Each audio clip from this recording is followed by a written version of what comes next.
एक दिन में 120 से 190 बिलियन डॉलर यूएई से निकल गया था। खबरें ये आ रही हैं कि दुबई और शारजा अरब अमारात से अलग होने जा रहे हैं कि क्यों इतने मिसाइल ईरान ने सीज फायर के दरमियान यूएई पर फायर किए। फुजीरा पे ऐसा किस चीज ने हिट किया कि वहां पे तेल की तनसीबात पर आग लग गई। पूरी दुनिया मुआशी तौर पे महंगाई की सूरत में जो फेस करेगी वो किसी से भी बर्दाश्त नहीं आया होगा। उन्होंने कहा जी 2 यूएस डिस्ट्रॉयर और उसके साथ 2 मर्चेंट वेसल्स यानी 2 बहरी जहाज जो हैं। ईरान ये चाहता है कि जो तकलीफ यूएई को पहुंचाई जाए वो तकलीफ सीधी वाशिंगटन तक पहुंचनी चाहिए।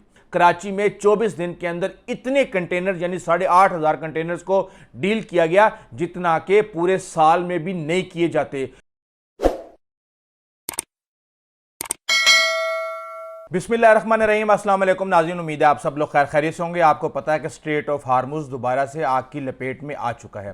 अब सवाल ये पैदा होता है कि क्यों इतने मिसाइल ईरान ने सीज फायर के दरमियान यूएई पर फायर किए। और अगर आप तमाम तर डाटा उठा के देखें तो पता ये चलता है कि कई मुकामात पर तो यूएई को इसराइल से ज़्यादा निशाना बनाया गया और बकाया जो 6 गल्फ स्टेट्स हैं उनको भी इतने बुरे तरीके से निशाना नहीं बनाया गया जितना कि उन 6 स्टेट्स में यूएई को बनाया जा रहा है। इसके पीछे वजूहात क्या हैं?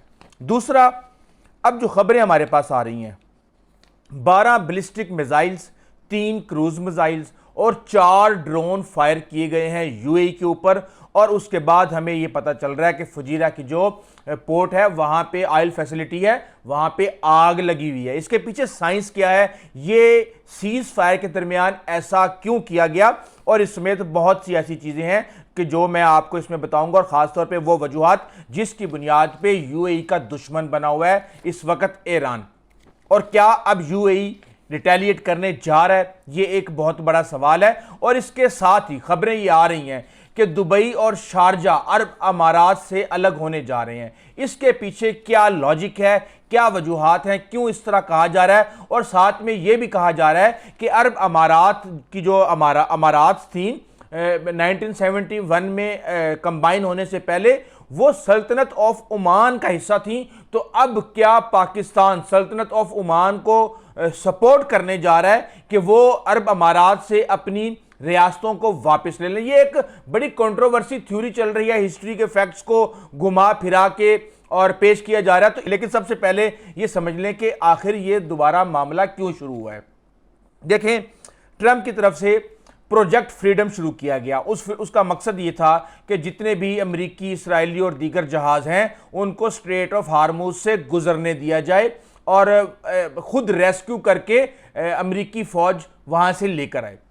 कल ये ऑपरेशन स्टार्ट किया गया और उसी वक्त खबर आई कि ईरान ने 2 मिसाइल फायर किए हैं अपनी स्पीड बोट से और वो हिट नहीं हुए, लेकिन वो उसके बाद वो वहां पर रुक गई और आईआरजीसी ने ईरानी मीडिया के ऊपर ये खबर चलवा दी। फिर सेंटकॉम से खबर आई कि नहीं, इस तरह का कोई भी वाकया पेश नहीं आया है। अब हम ये देखते हैं कि एक गाइडेड मिसाइल डिस्ट्रॉयर, अब पहले तो हम एक की बात कर रहे थे, अब 2 की बात हो रही है। वाशिंगटन पोस्ट ने भी इस हवाले से खबर लगाई है, वो भी मैं आपको बताता हूं। वो जाता है, उसके बाद ईरान फायर करता है, उसके बाद दरमियान में खबरें आना शुरू होती हैं कि यूएई के ऊपर भी मिसाइल फायर हो गए हैं। अब यूएई का जो सरकारी मीडिया है वो ये बता चुका है कि 12 बैलिस्टिक मिसाइल, 3 क्रूज मिसाइल और 4 ड्रोन्स को इंटरसेप्ट कर लिया। लेकिन उसके बावजूद फुजीरा पे ऐसा किस चीज ने हिट किया कि वहां पे तेल की तनसीबात पर आग लग गई। और ये वो प्लेस है जिसको स्ट्रेट ऑफ हार्मुज, अगर आप नक्शे पे देखें, स्ट्रेट ऑफ हार्मुज को बाईपास करके जो समंदर की खलीज ऑफ ओमान की साइड है वहां से ये सारे की सारी सप्लाई हो रही थी और चीजें जो है वो बैकअप प्लान के तौर पे इनकी चल रही थी। इसके साथ हम ये देखते हैं कि ईरान जो है वो फुटेजेस रिलीज कर देता है अपने फायर करने की तमाम जब तरदीद आती है सेंटकॉम की तरफ से। और उसके साथ ही अमेरिकी झंडे बरदार, उन्होंने कहा कोई भी जहाज यहां से निकल के नहीं गया। अब इस सारी चीज़ों के दरमियान तमाम क्लेम्स रिजेक्ट कर दिए जाते हैं ईरान की तरफ से, उधर सेंटकॉम की तरफ से। लेकिन ये जो मिसाइल फायर किए जा रहे हैं, इस हवाले से सऊदी अरब की वजारत दिफा ने भी सिविलियन और मुआशी सहूलियात के ऊपर और एक बहरी जहाज पर हमला करने के हवाले से मजम्मत की है इस अटैक की। इसके साथ ही हम ये देखते हैं कि फजीरा के ऊपर अटैक क्यों किया गया। देखें, ईरानियों ने बड़े टाइम से ये बता दिया था कि जिस दिन हमारे कुएं सूखना शुरू होंगे या फटना शुरू होंगे क्योंकि ऑयल स्टोरेज ख़त्म हो चुकी होगी, वहाँ से जहाज़ नहीं निकल रहे होंगे, तो हम गल्फ़ ममालिक को भी किसी सूरत नहीं छोड़ेंगे और उनके कुएं भी बंद कर देंगे। और उसके बाद फिर पूरी दुनिया मुआशी तौर पे महंगाई की सूरत में जो फेस करेगी वो किसी से भी बर्दाश्त नहीं होगा और उसका सारा मलबा जो है वो ट्रंप के ऊपर जाएगा। अब इसके साथ ही खबर ये आती है कि वाशिंगटन पोस्ट ये कहता है कि जनाब दो, ज़ाहिर सी बात अमेरिकी मीडिया ने अमेरिका की बात कर रही है, उन्होंने कहा जी 2 यूएस डिस्ट्रॉयर और उसके साथ 2 मर्चेंट वेसल्स यानी 2 बहरी जहाज जो हैं वो आबनाए हमसे बड़े आराम से गुजर लिए, यानी वो अपने ऑपरेशन फ्रीडम को कामयाब करार दे रहे हैं। वो कह रहे हैं कि बड़ी कामयाबी के साथ हम यहाँ से गुजर चुके हैं। और साथ में ये भी बताया जा रहा है कि यूएई के साथ साथ ओमान पर भी हमला किया गया है, लेकिन ओमान ने सिर्फ इंफॉर्मेशन दिया है कि यह हमला हुआ है, किसी भी किस्म की और दीगर इंफॉर्मेशन रिलीज़ नहीं की, क्योंकि ओमान आपको पता है कि पहले दिन से ही अमेरिकी इस हमले की मजम्मत कर रहा है और ईरान जो है उसके साथ उनके ताल्लुकात बहुत अच्छे हैं। अच्छा, अब इस सारी सूरत हाल के अंदर हम ये देख रहे हैं कि ईरान ये चाहता है कि जो तकलीफ़ यूएई को पहुंचाई जाए वो तकलीफ़ सीधी वाशिंगटन तक पहुंचनी चाहिए।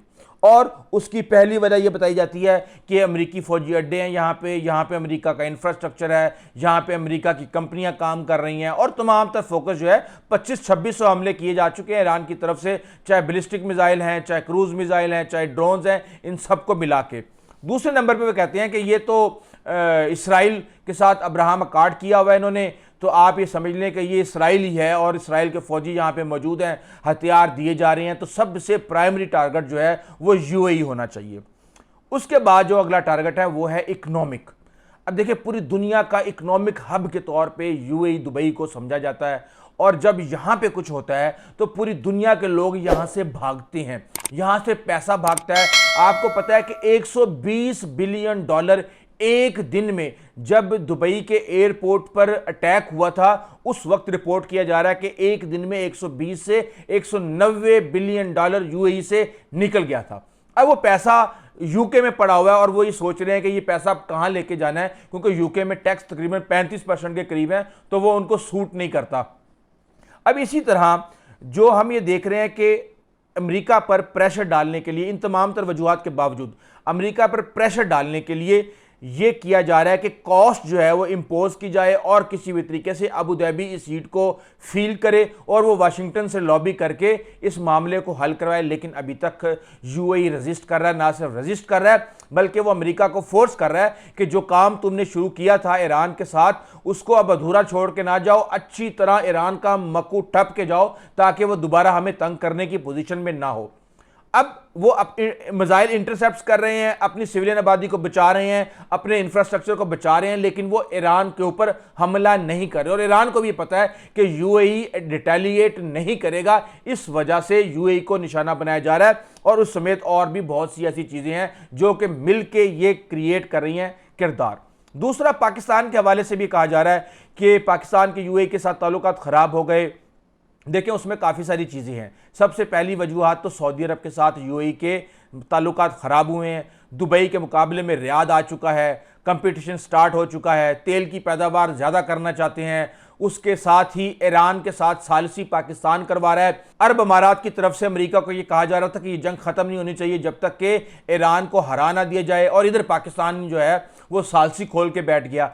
और इस तरह की बहुत सी चीज़ें हैं। प्रॉक्सीज को आप उठा के देख लें, कराची की पोर्ट को, ग्वादर की पोर्ट को उठा के देख लें, और बहुत से ऐसे कंपटीशंस हैं जो कि इस वक्त अरब अमारात और पाकिस्तान के ताल्लुकात के अंदर एक बड़ी लकीर खींच रहे हैं, जिसकी वजह से ओवरसीज पाकिस्तानियों को ख़तरा करार दिया जा रहा है अरब अमारात में। लेकिन ये इतना आसान नहीं होगा, उसकी एक वजह है। देखें, एक तो पाकिस्तान के अंदर बेशक सालाना 6 बिलियन डॉलर आ रहे हैं, लेकिन 16 लाख लोगों को, बेशक सऊदी अरब ने 8 लाख यमनियों को 90 की दहाई में निकाल दिया था, लेकिन यहाँ पे मसला यह है कि ये एक इंटरनेशनल हब है और इस तरह आप किसी भी मुल्क के लोगों को निकालेंगे तो ना सिर्फ ओआईसी में बहुत ज़्यादा शोर मचेगा बल्कि और भी ममालिक इसके ऊपर बहुत ज़्यादा प्रेशर डालेंगे। और ये वजूहात हैं, यहाँ तक कि वो अरब अमारात जहाँ पे किसी भी किस्म की सोशल मीडिया की एक्टिविटीज़ की इजाज़त नहीं है, ख़ुद अरब अमारात का मीडिया ये कह रहा था कि जनाब आपने सालसी करना शुरू कर दी है और हमारी सिक्योरिटी का मसला था,